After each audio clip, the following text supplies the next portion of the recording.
Hello aspirants, welcome to my YouTube channel. तो आप सब आरआरबी पीओ, आरआरबी क्लर्क और आने वाले बैंकिंग एग्जामिनेशन की प्रिपरेशन कर रहे होंगे। उम्मीद करती हूँ मेरी टू डू लिस्ट आपकी प्रिपरेशन में हेल्प कर रही होगी। इस वीडियो में मैं आपसे अपना लास्ट ईयर का आरआरबी पीओ का स्कोर कार्ड शेयर करूँगी। तो लास्ट ईयर मेरा आरआरबी पीओ एग्जामिनेशन 1 अगस्त को था और मेरा जो स्टेट है वो उत्तर प्रदेश था।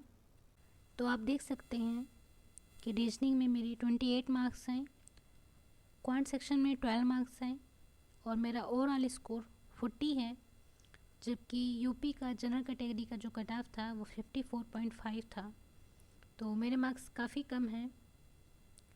तो इस एग्ज़ामिनेशन में क्या गलती हुई थी कि प्रिपरेशन तो की थी, अपना 100% दिया था और ये एग्ज़ाम मेरा फर्स्ट अटैम्प्ट था। तो यूट्यूब पर काफ़ी स्ट्रेटजी देखी थी कि कैसे क्रैक करना है। तो उन्होंने बताया कि फ़र्स्ट 25 मिनट्स में आप रीजनिंग के 40 क्वेश्चंस को अटैम्प्ट करने की कोशिश करिए और नेक्स्ट 20 मिनट्स में क्वांट के 20 प्लस क्वेश्चन को करिए। तो आपका जो ओवरऑल अटैम्प्ट हो जाएगा वो 60 प्लस हो जाएगा और आप एक सेफ जोन में हो जाएंगे। मैंने भी यही स्ट्रेटजी अपनाई, मॉक टेस्ट में यही किया कि पहले रीजनिंग अटैम्प्ट करती थी, देन क्वांट पे स्विच करती थी। उसके बाद मैंने एग्जामिनेशन में भी यही किया। लेकिन जब मॉक टेस्ट में यही स्ट्रेटजी फॉलो करती थी तो रीजनिंग में मेरे 35, कभी कभी 40 आउट ऑफ 40 मार्क्स भी आए हैं, क्वांट में भी आ जाते थे। तो मेरे जो मॉक में हमेशा से स्कोर रहे हैं वो 50 to 65 तक गए हैं।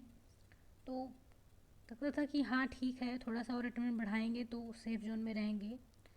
लेकिन एग्ज़ाम टाइम पे क्या हुआ कि वही स्ट्रेटजी अपनाई, पहले रीजनिंग देन क्वांट। तो मैंने रीजनिंग का सेक्शन खुला तो मैंने रीजनिंग सॉल्व करना स्टार्ट कर दिया। तो पहले मैंने मिसलेनियस सॉल्व किया, उसके बाद मैंने पजल एंड सीटिंग अरेंजमेंट किया। तो उसमें था कि 2 लेंदी सीटिंग अरेंजमेंट आ गए थे।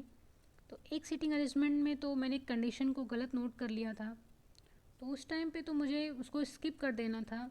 लेकिन ये था कि हाँ पूरी कंडीशन नोट कर ली है, पूरी बना लिया है अरेंजमेंट, तो एक बार फिर से पढ़ लेते हैं, उसके बाद सॉल्व कर लेते हैं। तो मैंने फिर से पढ़ा, फिर से सॉल्व किया और लेंदी पजल होने की वजह से भी मेरे रीजनिंग में ही मेरे 35 मिनट चले गए थे। बस 10 मिनट बचा था, फिर मैंने क्वांट पे स्विच किया। जब मैंने क्वांट का पेपर देखा तो मुझे लगा कि अगर मैंने क्वांट पहले अटैम्प्ट किया होता तो मेरे अटैम्प्ट बढ़ सकते थे, क्योंकि क्वांट काफ़ी अच्छी आई थी as comparative to reasoning. Quant में एकदम सिंपल डीआई आई थी, अर्थमेटिक के काफ़ी अच्छे क्वेश्चंस आए थे। तो लेकिन मेरे पास सिर्फ 10 मिनट थे तो उसमें मैंने ज़्यादा क्वेश्चन नहीं अटैम्प्ट कर पाई क्वांट के। तो आपको ये बिल्कुल नहीं करना है, बिल्कुल माइंड सेट नहीं बना के जाना है कि आपको पहले रीजनिंग ही करनी है या पहले क्वांट ही करनी है। आप पहले पूरा पेपर रिव्यू कर लीजिए, या आप मॉक टेस्ट से आदत बना लीजिए कि आप एक बार पहले पूरा पेपर को रिव्यू कर लीजिए। आप एक बार रीजनिंग देख लीजिए सेक्शन, आप एक बार क्वांट सेक्शन भी देख लीजिए, फिर जो आपका स्ट्रॉन्ग पोर्शन हो आप वहाँ से स्टार्ट कीजिए। क्योंकि शुरुआत में ही जब आपसे क्वेश्चंस बनने लगते हैं तो आपके अंदर एक कॉन्फिडेंस आ जाता है, जिससे आपकी एक्यूरेसी भी अच्छी हो जाती है और आपकी कॉन्फिडेंस आने से आपका अटेम्प्ट भी बढ़ जाते हैं।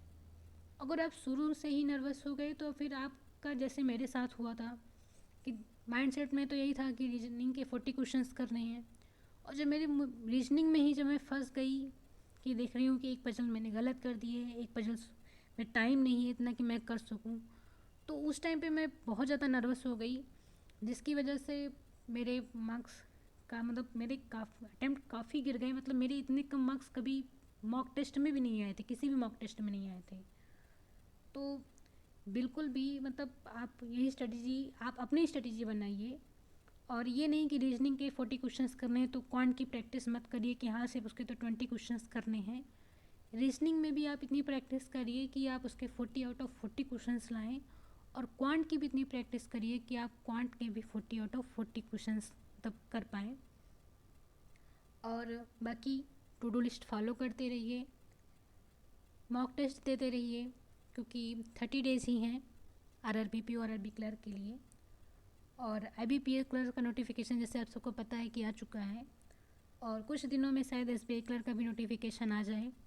तो इसलिए इंग्लिश को भी पढ़ते रहिए, उसको बिल्कुल भी स्किप मत करिए, रीडिंग करते रहिए, एडिटोरियल पढ़ते रहिए, तो तैयारी करते रहिए। Thank you.